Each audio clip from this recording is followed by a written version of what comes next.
ধরনের আনন্দ ফুর্তি করলেন। সেটা হলো আম্মা জান আয়েশা রাদিয়াল্লাহু তাআলা আনহু তার সাথে বললেন, ও আয়েশা, আসো তোমার সাথে আমি আজকে দৌড় প্রতিযোগিতা করব। বলেন না সুবহানাল্লাহ। সেই দিন যেদিন দৌড় প্রতিযোগিতা করলেন, সেই মুহূর্তে আপনার আমার পয়গম্বর তিনি প্রথম হয়ে গেলেন, উনি পাস করলেন। আরেকদিন আল্লাহ রাসূল, এটা হচ্ছে একটা আনন্দ করতে আল্লাহ রাসূলের।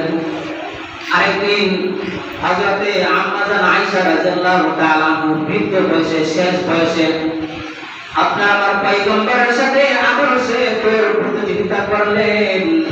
কিন্তু ওই সময়ের মধ্যে আম্মা জান আয়েশা রাদিয়াল্লাহু তাআলা তার শরীরের স্বাস্থ্য বেড়ে গেছে, কিন্তু আল্লাহ রাসূলের সাথে তিনি পারেন নাই। এটা একটা আনন্দ ফুর্তি। তখন আপনার আমার পয়গম্বর বলেন, ও বিবি খাদিজা, ও বিবি আয়েশা, শুনে রাখো, আমি তোমাকে ওই দিনের প্রতিশোধ তোমাকে আমি নিয়েছি। প্রথম দিন তোমার সাথে যেদিন আমি প্রতিযোগিতা করেছিলাম, সেদিন তুমি আমাকে পিছনে ফেলে দিয়েছিলে, আমি সেদিন ফেল করেছিলাম। আজকে তোমার সাথে আজকে আমি প্রতিযোগিতা দিয়ে আজকে আমি ফার্স্ট হয়েছি। বলেন না সুবহানাল্লাহ। এই ধরনের আনন্দ ফুর্তি করেছেন, ইসলামের ভিতরে থেকে আনন্দ ফুর্তি করেছেন। আরো করেছেন হযরতে হুসাইন রাদিয়াল্লাহু তাআলা আনহু, আপনার আমার পয়গম্বর তার নাতি।